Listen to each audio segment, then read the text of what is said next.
Rex Tillerson at the State Department in August. Brendan Smilowski, Agence France Presse, Getty Images. Another day, another embarrassing foreign policy circus in the nation's capital that can only further erode trust in American leadership at home and abroad.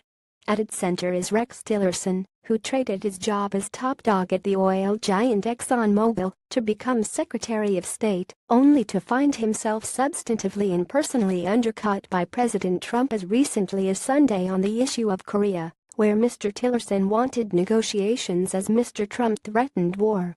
On Wednesday, after NBC News reported that Mr. Tillerson was on the verge of resigning last summer, the secretary quickly called a news conference in which he asserted that he never considered doing so, though he did not personally deny a report that he had grown so disenchanted with the man in the Oval Office that he once called him a moron at a Pentagon meeting with the national security team and cabinet officials.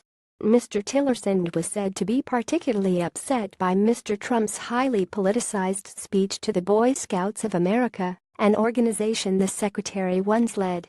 Various other Trump officials reportedly urged him to stay on at least until the end of the year, and Vice President Mike Pence counseled him on ways to ease tensions with the president.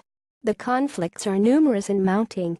Last week, in Beijing, Mr. Tillerson described efforts to explore contacts with North Korea over the nuclear issue, only to have Mr. Trump scorn the initiative as a waste of time, leaving the impression that he was focused mainly on military options. In June, Mr. Tillerson called on Saudi Arabia and other Gulf states to ease their blockade of Qatar, only to have Mr. Trump endorse the crackdown. The Trump administration has twice certified that Iran is complying with the terms of the nuclear deal that was one of former President Barack Obama's major diplomatic achievements. Mr. Trump has left little doubt about his contempt for the deal. Domestic issues have also caused a wedge. Mr. Trump reportedly was furious when Mr. Tillerson distanced himself from the president's disgraceful handling of the racially charged violence in Charlottesville, Virginia, by saying the president speaks for himself. To say the least, all of this has made matters difficult for Mr. Tillerson, while confusing American foreign policy.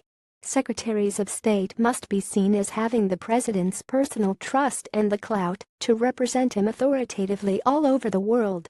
Mr. Trump's behavior has only served to undermine Mr. Tillerson and raise doubts among world leaders about whether he represents the president's true intentions.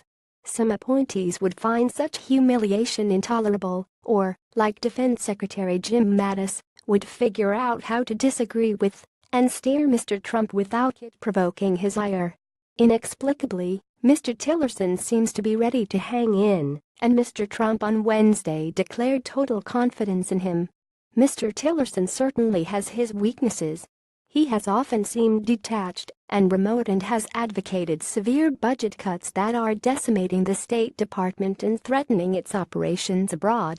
But those weaknesses are nothing compared to those of an inexperienced, self-absorbed, bombastic and impulsive president.